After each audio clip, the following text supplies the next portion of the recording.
Assalamualaikum warahmatullahi wabarakatuh. Apa kabar anak-anak ibu yang soleh dan soleha? Semoga kalian sehat dan dalam lindungan Allah Subhanahu wa Ta'ala. Baik, pada pertemuan kali ini kita akan belajar bahasa Indonesia tentang ide pokok atau gagasan pokok. Sebelum memulai pelajaran, alangkah baiknya kita berdoa terlebih dahulu. Kita berdoa bersama-sama ya.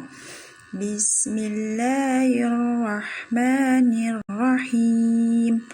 Allahumma aftah lana hikmataka wanshur alaina rahmataka min khazaini rahmatika ya arhamar rahimin. Amin. Baik anak-anak ibu yang soleh dan soleha, kali ini kita akan belajar tentang ide pokok atau gagasan pokok. Pada pembahasan kali ini kita akan belajar tentang yang pertama pengertian ide pokok atau gagasan pokok, kemudian yang kedua ciri-ciri ide pokok atau gagasan pokok, kemudian yang ketiga cara menemukan ide pokok atau gagasan pokok pada teks tertulis maupun teks lisan. Kita lanjut ya. Pengertian ide pokok atau gagasan pokok. Ide pokok adalah gagasan yang menjadi dasar sebuah paragraf. Ide pokok disajikan dalam bentuk kalimat utama. Nama lain ide pokok adalah gagasan utama atau gagasan pokok.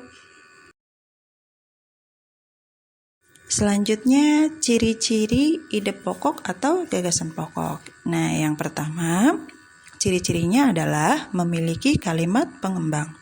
Yang kedua, ada yang mendukung baik berupa penjelasan maupun alasan yang menguatkannya. Nah, yang ketiga, inti dari sebuah paragraf atau pusat pembahasan. Yang ketiga, bagaimana cara menemukan ide pokok atau gagasan pokok. Yang pertama, kita bahas tentang bagaimana cara menemukan ide pokok atau gagasan pokok pada teks tertulis. Caranya adalah yang pertama, membaca seluruh teks bacaan. Yang kedua, memahami isi bacaan. Yang terakhir, menemukan ide pokok atau gagasan pokok pada bacaan. Berbeda dengan teks lisan, tentunya yang pertama yang harus kita lakukan adalah mendengarkan teks yang dibacakan dengan seksama. Kemudian, pahami isi bacaan. Yang ketiga, catatlah kata kunci yang terdapat dalam setiap paragraf. Terakhir, baru kita bisa menemukan ide pokok atau gagasan pokok bacaan. Anak-anak ibu yang soleh dan soleha, di sini ibu menampilkan sebuah teks yang berjudul organ gerak manusia dan hewan. Nanti kalian bisa baca ya untuk mengerjakan tugas di akhir pembahasan kali ini.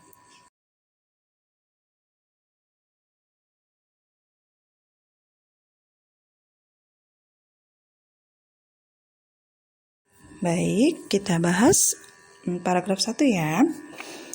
Salah satu ciri makhluk hidup adalah bergerak. Secara umum, gerak dapat diartikan berpindah tempat atau perubahan posisi sebagian atau seluruh bagian tubuh. Makhluk hidup akan bergerak apabila ada rangsangan yang mengenai sebagian atau seluruh bagian tubuhnya. Kalian bisa lihat kalimat yang bercetak tebal dan bergaris bawah ya, itu merupakan ide pokok dari bacaan. Nah, kalimat yang selanjutnya adalah kalimat pengembang atau penjelas dari ide pokok itu sendiri. Agar lebih jelasnya, ibu menampilkan sebuah diagram agar kalian lebih bisa membedakan antara ide pokok dan kalimat pengembangnya. Perhatikan paragraf 1. Ide pokoknya adalah salah satu dari makhluk hidup adalah bergerak. Kemudian kalimat pengembangnya secara umum Gerak dapat diartikan berpindah tempat atau perubahan posisi sebagian atau seluruh bagian dari tubuh makhluk hidup.